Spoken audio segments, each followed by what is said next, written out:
Albert Camus, renomado escritor, filósofo e jornalista franco-argelino, conhecido por suas obras sobre o absurdo da existência humana e vencedor do Prêmio Nobel de Literatura em 1957, afirmou que o suicídio é o único problema filosófico verdadeiramente sério, pois julgar se a vida merece ou não ser vivida é uma questão fundamental.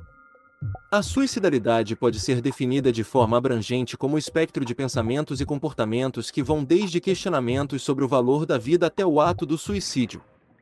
Descobertas em genética, neuroimagem e clínica têm reforçado a ideia de que a suicidalidade não deve ser vista apenas como consequência de transtornos mentais, mas como uma entidade autônoma. É crucial combater mitos, desinformações e estigmas que cercam o tema do suicídio. Embora muitos indivíduos com doenças mentais apresentem ideação suicida, nem todos se envolvem em comportamentos suicidas. A teoria da suicidalidade se fundamenta em 4 principais elementos: dor, desesperança, senso de pertencimento e capacidade para o suicídio. O desejo suicida intensifica-se quando a dor supera o sentimento de pertencimento. O suicídio é um problema sério de saúde pública e sua prevenção deve ser uma prioridade. De acordo com dados recentes, aproximadamente 800 mil pessoas cometem suicídio anualmente, resultando em uma taxa de 9 suicídios por 100 mil habitantes. A cada 40 segundos, uma pessoa tira a própria vida no mundo, o que ressalta a necessidade de abordar esse tema de maneira aberta e informada. No Brasil, as taxas de suicídio são preocupantes. Enquanto o mundo registrou uma redução de 30% no século XXI, o Brasil apresentou um aumento de cerca de 35% no mesmo período. A maioria dos suicídios e tentativas ocorre em países de baixa e média renda, onde os recursos para tratamento são frequentemente limitados. A Organização Mundial da Saúde estima que, para cada morte por suicídio, cerca de 20 pessoas tentam cometer suicídio. As tentativas de suicídio são mais comuns entre indivíduos de 18 a 34 anos, enquanto as taxas mais baixas de mortalidade por suicídio são observadas em pessoas com menos de 15 anos. As taxas mais altas geralmente ocorrem em indivíduos com mais de 70 anos. Embora as tentativas de suicídio sejam mais frequentes entre as mulheres, as taxas globais de suicídio são desproporcionalmente elevadas entre os homens, devido à preferência por métodos mais letais e à relutância em buscar ajuda. A falta de conhecimento, questões morais e religiosas, e a associação cultural do suicídio com fraqueza, são fatores que contribuem para o tabu em torno do assunto. Esse silêncio pode ter consequências graves, como o aumento das taxas de suicídio, especialmente em um contexto onde o estigma e a negação da fraqueza afastam as pessoas do tratamento adequado. É crucial promover um debate equilibrado e racional sobre o suicídio para reduzir o estigma e melhorar o acesso ao tratamento e apoio necessários. As causas do suicídio podem envolver fatores culturais, econômicos, políticos e familiares, como abuso e negligência na infância. Podem estar relacionadas a aspectos genéticos e características de personalidade, como a impulsividade. E também podem incluir o uso de álcool e drogas, ou outros transtornos mentais, especialmente a depressão. É importante lembrar que a maioria das pessoas com transtorno mental não cometem suicídio. Embora muitas pessoas com desejo suicida não tentem o suicídio, um forte desejo pode evoluir para tentativas se houver capacidade para tal comportamento. A capacidade para o comportamento suicida é ampla e inclui fatores biológicos, como temperamento, personalidade e genética, que podem reduzir a aversão a ferimentos autoinfligidos ou à morte. Além disso, envolve o acesso a conhecimento sobre meios letais e a disponibilidade física desses meios. Fatores sociológicos também desempenham um papel crucial, contextualizando a experiência humana dentro de uma sociedade e cultura específicas. A exposição a adversidades econômicas, como desemprego prolongado ou dificuldades financeiras, pode aumentar o estresse psicológico e diminuir o acesso a recursos de apoio. Eventos traumáticos podem desencadear emoções negativas e sentimentos de desesperança. O contexto ambiental, incluindo o acesso a serviços de saúde mental e suporte social, influencia diretamente a capacidade de enfrentamento de um indivíduo diante de desafios. Os sinais de alerta para o suicídio podem incluir mudanças socioeconômicas e perda de integração social, sentimentos de desesperança e verbalização de pensamentos suicidas, Aumento de comportamentos de risco, como o uso excessivo de álcool, drogas, direção perigosa e abandono de medicamentos de uso contínuo. Para prevenir o suicídio de forma eficaz, é necessário um esforço conjunto. Algumas das ações mais eficazes incluem treinamento e capacitação de profissionais de saúde para reconhecer e tratar transtornos mentais. Educação em escolas para o reconhecimento precoce de transtornos mentais. Aumento do acesso a serviços de saúde mental de qualidade. Restrição de meios letais. As intervenções para a prevenção do suicídio devem ter como objetivo influenciar positivamente os fatores de risco e fortalecer os elementos protetores em toda a população. Elas geralmente afetam o contexto social ou promovem a resiliência nos indivíduos. Exemplos incluem a proibição de pesticidas, a retirada de medicamentos associados ao suicídio do mercado, a restrição da posse e porte de armas, e a colocação de barreiras em pontes. As mídias devem ter um papel influente na prevenção do suicídio. Diversos países e organizações criaram diretrizes para jornalistas, incentivando a divulgação responsável de informações sobre suicídio. Representações midiáticas que romantizam o ato podem incitar comportamentos imitativos. Em locais como escolas, as intervenções buscam aumentar a conscientização sobre o suicídio e suas formas de prevenção. Os jovens são educados sobre sofrimento mental e estratégias positivas para prevenir transtornos mentais.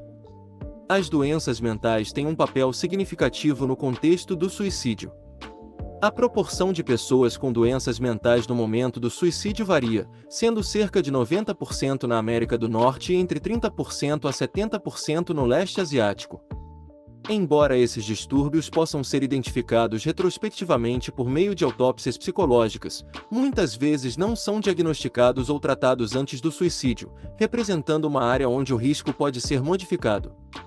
Surpreendentemente, mesmo em países com serviços de saúde mental acessíveis, apenas cerca de 25% das pessoas que morrem por suicídio tiveram contato com esses serviços.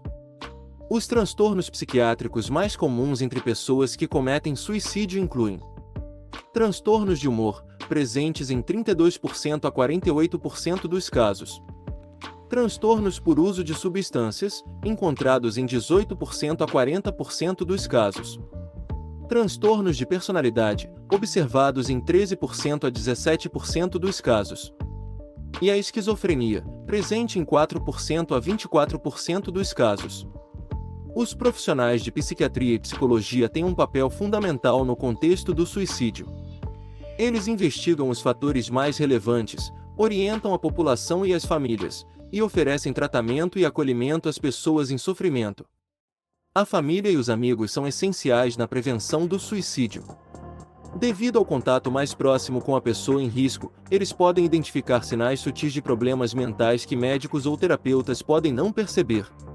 Além disso, o cuidado e o apoio contínuos são cruciais. Embora haja um foco significativo no Setembro Amarelo, é necessário investir em políticas públicas mais eficazes. Isso inclui aumentar o número de profissionais capacitados, melhorar o acesso aos serviços de saúde mental, restringir os meios para o suicídio, combater a discriminação de minorias e fortalecer políticas afirmativas. É comum que pessoas enfrentando intensa dor e desesperança considerem o suicídio como uma forma de lidar com esses desafios. A dor pode ser tanto física quanto emocional. No entanto, apenas a dor não é suficiente para provocar pensamentos suicidas. É a combinação da dor com a falta de expectativa de um futuro melhor que leva a esses pensamentos. Algumas situações que frequentemente causam dor incluem o fim de um relacionamento importante, a morte de um ente querido, doenças, dificuldades financeiras, perda de emprego, sentimento de falta de propósito. Os seres humanos nascem com um forte instinto de sobrevivência, que tende a nos afastar de qualquer tipo de risco ou perigo. No entanto, pensamentos e comportamentos suicidas podem surgir quando a dor e a desesperança se tornam insuportáveis. Se a dor, seja física ou psicológica, é tão intensa que supera as conexões que fazem a pessoa querer continuar viva, o desejo suicida pode ser intensificado. Pessoas que apresentam pensamentos e comportamentos suicidas frequentemente relatam uma sensação de aprisionamento, como se estivessem sem saída diante de uma situação, sem esperança de melhorá-la. Acredita-se que existem 4 formas principais de lidar com esses problemas. Solucionar o problema. Modificar os sentimentos em relação ao problema. Tolerar o problema ou continuar infeliz com ele, o que pode até piorar a situação. A solução de problemas é um processo que exige tempo e paciência. A ideia de que existem soluções simples e definitivas é uma ilusão e pode gerar ainda mais frustração quando se percebe que o processo é difícil e demorado. Se você pensa em se matar, é provável que seu objetivo seja fazer cessar a dor intensa, e não necessariamente acabar com a vida. Cada pessoa terá sinais de alerta que indicam a aproximação de uma crise, bem como atividades que podem ajudar a enfrentar a crise. Geralmente, as estratégias a seguir parecem surtir efeito com a maioria das pessoas que tentaram. Buscar apoio emocional de amigos e familiares. Procurar ajuda profissional, como psicólogos ou psiquiatras. Participar de grupos de apoio. Praticar atividades que promovam o bem-estar, como exercícios físicos, meditação ou hobbies. Para lidar com crises emocionais, quanto mais estratégias o indivíduo experimentar, mais expandirá seu repertório para lidar de maneiras funcionais e adaptativas com crises e desafios que surgirem. Quando estamos emocionalmente desregulados, torna-se mais difícil pensar com clareza. Ter um plano de ação à disposição para momentos de crise pode ajudar a saber o caminho a seguir, e certamente ajudar a manter-se em segurança. Deve-se considerar a possibilidade de reduzir o acesso a meios letais de suicídio. Por exemplo, entregar armas de fogo, caso tenha alguma em casa. Ou reduzir a quantidade de medicamentos disponíveis, solicitando a um parente que distribua apenas a quantidade necessária para cada dia. Os sobreviventes do suicídio, ou seja, aqueles que perdem alguém para o suicídio, frequentemente enfrentam sentimentos de culpa e dor. As consequências emocionais podem ser profundas e duradouras. Essas perdas geram uma importante comoção nas famílias e comunidades onde ocorrem.